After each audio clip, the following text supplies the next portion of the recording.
Hi, and welcome to Beyond the Falls. I'm here today with Shelly Smith with Our Neighbor's Place, and I am so excited to have you on. You do so much for our community. It's incredible, and so I'm excited to be able to learn more about what you do and how River Falls can help continue to support you. So thank you. Yeah, thanks for having me on. I'm excited. Good. I like to start out by asking, what's your tie to River Falls? What brought you here? Were you born and raised here? I am not a River Falls townie. I did not grow up here. I came here in about 2012 and came across Our Neighbor's Place because I was looking for some kind of work locally. So because my kids went to school here, I wanted something in the community, and Our Neighbor's Place was hiring for a part-time position. And so I started. I didn't know anything about the organization. I didn't know anything about the needs locally.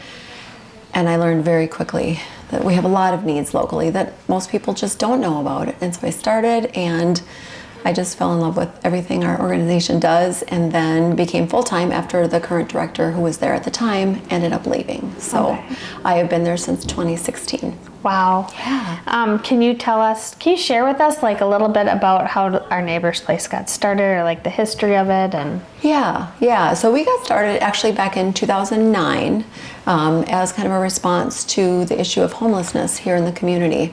A lot of churches came together, concerned community members, city officials were just noticing that there were so many people who were struggling and wanted to create a resource and an organization for folks to go to access that help. And so that's how it started, and that was back in 2009, so we're in our 15th year. Wow. And over time we've just grown and adapted to meet the other needs that we have seen pop up in the community. Yeah. Speaking of need, like, can you tell us what you're all about, who you guys kind of serve, that kind of thing? Yeah, so we are here basically to provide help and hope to folks who are struggling to meet basic needs. And so we have 5 different programs that we run to address those needs. So it's one of those things where people ask, hey, what do you do? And I can't just sum it up in one sentence. You know what I mean? Because we have such a variety of things that we offer within those 5 programs. Can you elaborate a little bit more on those 5 programs? Yep. Sure, yeah. So our building that you drive by on the corner of Johnson and Main, we have 3 of our programs that live out of that building.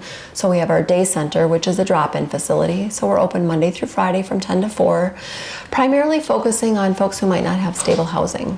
So we have a lot of resources that you and I would find in our own homes. So we have a public shower, we have laundry, we have lockers, food resources. We have a lot of people who get their mail at our address. Wow. So, if you think about someone who might be sleeping in their vehicle or camping or couch hopping or in their storage unit, or just they don't have somewhere that they can be, we are kind of a home away from home for folks like that. We do gas cards, taxi vouchers. We have a case manager who can sit down and meet with folks to help them find permanent housing. We do a lot of referrals to other organizations. So if people need things that we don't offer, we know where to refer them. Yeah. Overwhelmingly, we want to be a safe and welcoming, non-judgmental space for people to be able to walk in or call in and get help. Yeah. It's hard to do that, right? It's hard to ask for help. Yep. And so we want it to be an easy place for people to do that. Yeah. So. And if you are in need, you just show up during those hours. People can call in. Yep. We do recommend that if people want help with housing specifically, that they call in, make an appointment with Sarah, our case manager. Okay. Housing is a very individualized thing. I'm sure you can appreciate that, right, as a real estate agent. So, and there are a lot of different resources, and it's a matter of sitting down with someone face to face, side by side, kind of working through what it is they're looking for, what they want, what they are ready for, and what they're willing to consider as they look for housing, because housing is a challenge in our area. Yeah. Renting in particular. So. Yeah. Yeah. Would you say that there's a lot of needs, I know, here in River Falls, but would you say housing is the number one challenge, or? Housing is a huge need. Yes. Yep. And we help folks who have lots of different barriers, right? Yep. Credit can be a barrier. Rental history can be a barrier. Sometimes background is a barrier. Income. the rental market here is so expensive. Yep. You know, and folks just really struggle to pay for housing and all the other things that are expensive, childcare, gas, food. Yeah. I mean, we see a lot of people who are making some tough choices about, okay, what do I pay? Yep. Where do I start? How do I prioritize all of this? Yeah. So, Oh. yeah. So we do all of that through our day center. We measure our activity in terms of points of contact, meaning phone calls and in-person visits. Last year we had just over 3,800 points of contact. So people always ask, you know, what goes on there? How busy are you? Is there really a need? Yes. Yeah. There is a need. It's just you don't see it when you drive around, right? If you don't have a reason to know about it, you can be kind of oblivious to it. Yeah. You said that was 38,000. 3,800. 3,800. Yes. Okay. Woo. Yes. Sorry. No, we can't manage 38,000. Yes, 3,800. 3,800. Yeah. That's a lot. It is a lot. Yeah. Because we're a small space and a small staff, and it's, you know, lots of folks need lots of things. So Yeah. yeah. In addition to the day center, you guys help with like the backpack program. Yeah. Yeah. So the backpack program actually happens out of a different building. So in this building, we have the day center, and then we have a new program called the Helping Hands Fund. It's kind of picking up where ARC left off, if you're familiar with Assistance and Resource Center that just closed. So that provides emergency financial assistance for folks. And so we just started it October 1st. It is super new. Oh, very fresh. Very fresh, very new, newest program. And that provides emergency financial assistance for folks. Wow. More gas cards, taxi vouchers. If people need work clothing, like they're starting a new job and they need specific work clothing, tabs for their vehicle, if they need vital documents, things like birth certificates or a driver's license, just that stuff that can add up for people. Yeah. Maybe somebody needs a haircut, they've been out of work, they're going for an interview and they need a haircut so they can be presentable and feel confident and be ready for that. Just all those different things that add up for folks in emergency situations. So that would be a call to our day center to request that kind of help. And then the other side of our building is our thrift store, our closet thrift store. So that is adult clothing, shoes, outerwear, and accessories. We're open to the public, so we have a price list that's super affordable. Most things are $2 or $3. So if you are a thrift store shopper, come and check us out. If you're looking to donate, we do rely on donations for our thrift store. But then we also offer vouchers. Yeah. So vouchers are a way for people to shop for no charge. Nice. Yeah. If you were to donate, is there a specific time or clothing or anything you don't take, maybe? So we only take clothing. Yep. We take adult items, only because that's all the space we have. Sure. We just don't have a very big location, and so we had to prioritize. So we take adult, so men's and women's clothes, shoes, outerwear, and accessories. Lots of folks like donating there because it stays local. It helps people right in our community. Yep. And you know, any dollars that we raise from selling to the public goes back to support all of our other programs, which is really nice. Yeah. The cool thing about our program is we do offer the vouchers, which lets people shop for free. Yep. So if money's tight for whatever reason, we're happy to write people a voucher. Voucher holders also have access to things that we don't sell. So like new underwear, new socks, personal care products, diapers and wipes, feminine care, all that stuff that is just expensive, right? And you know, you tend to think it's no big deal for that stuff until you don't have it, and then it's a really big deal. Yeah. You know, so. Absolutely. Yeah, so we do a lot of that kind of stuff through there. So if someone wanted to donate maybe some of those items, is there a way to do that? Yeah, they could just call and ask what we need most. We kind of go through different things, like laundry detergent is one thing we're out of right now. You know, so body wash is a big one that we go through a lot of. Wipes are huge. We go through a lot of those. I mean, it's just, everything is so expensive for people, and our closet really works to help folks stretch their budget. Yeah. Oh, it's amazing. Yeah. And if I were to donate clothes, I can just pop in during those hours? And Yep, no appointment needed. Anytime our building is open. Okay, People can come 10 to in. 4. 10 to 4, Monday through Friday. Our closet does have extended hours on Tuesdays and Thursdays until 6. Okay. And then Saturdays from 10 to 1. So, okay, good to know. So I wanted to ask you, how do you guys raise money to continue to do the really incredible work that you guys are doing?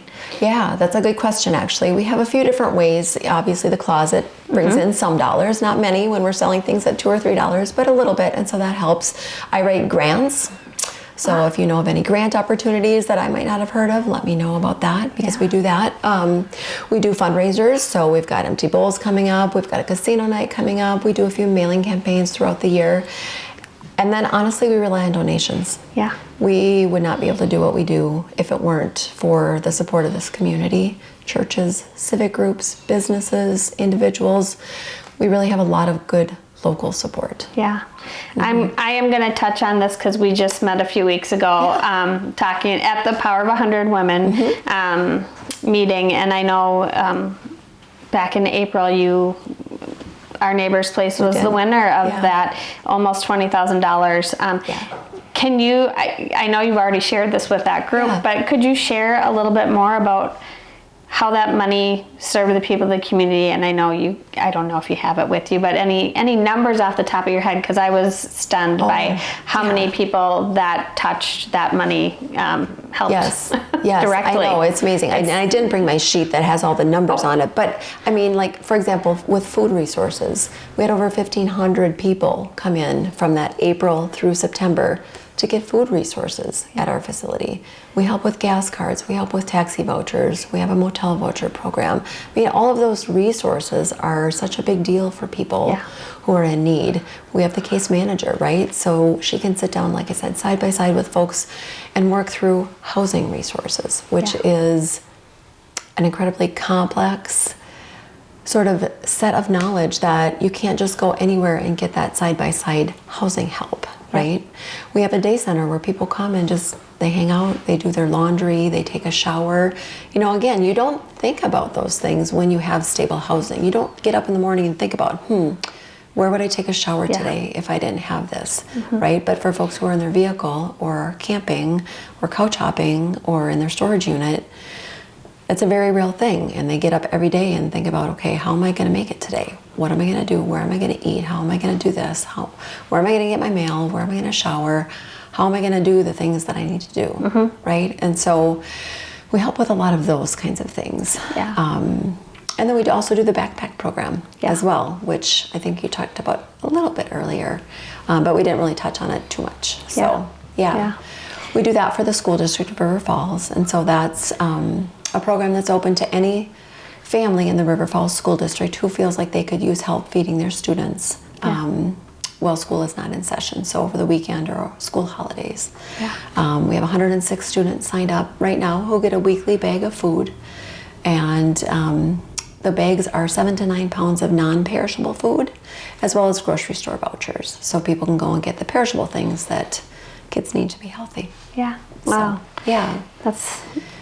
It's impactful, that's for sure. It is. It is. I want to touch back onto this. I don't know if we're gonna go live or this will be posted before the Empty Bowls event, but it is coming up. Can you share a little bit more about that event and the casino night, because that's coming up in February? So that is so Empty Bowls is a fundraiser that we do to support our backpack program as well as our day center, just addressing food insecurity. We're having it at St. Bridget's, so it's just a nice community space to gather in. We have 9 restaurants who are donating soup. So when you purchase a ticket, you get to come to the event, you get to sample all the soups, you vote for your favorite soup. So there is a winner. Last year it was Tattersall who won. Nice. Also, as an event ticket holder, you get to pick out a bowl. And so the bowls are all donated by local potters, artisans. We have donations from the Renaissance Academy this year. They have a 3D printing program at the Renaissance Academy, and so they were able to 3D print bowls, which is very cool. That's and really something cool. New. Yeah. And the bowl is not something that you eat the soup out of. The bowl is just that tangible takeaway that reminds you that there are people in our community who struggle to feed their families. There's bread, there's fantastic desserts. It's just a nice, fun community event that raises dollars for our programming. Yeah, that's amazing. And that's this Thursday, 4:30 to 7. So tickets available at the door or online. Awesome. And then for our casino night event, that's February 1st. Okay. Tell us more about the casino night. I know that's been You guys have done that for several years now. Yes. So Since before COVID, that's how long it's been. Yeah. So that's out at Kilcarney. It's on February 1st. It's a Saturday. You purchase a ticket, and we have live music. We have food throughout the night. We have a big silent auction. We also sell raffle tickets, and so we do a big 50-50 raffle, and we draw the winner that night. So that's a big deal. And then we also have a gaming company come in, so people can play blackjack and poker and just all for fun, right? Yep. The state of Wisconsin doesn't allow us to actually do real gaming, but it's just a fun event. It's a nice night out, so. Yeah. And will we see more maybe coming on that? Yeah, for sure. It's on Facebook. It'll be on our website. Yes, absolutely. We'd love to have you there. Yeah. Sounds like a nice night. It's for a good cause. Yeah. Are there any other ways that our community can support you and what you guys are doing that maybe we haven't touched on? Yeah, I mean, obviously donations are huge, whether it's clothing donations or food or personal care items, dollars. People can always support us. We also would love to have folks in.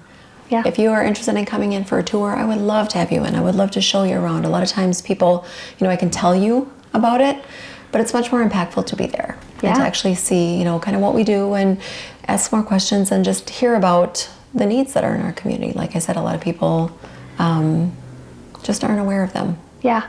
Kind of before we wrap up, is there anything maybe that we haven't touched on that you want to add?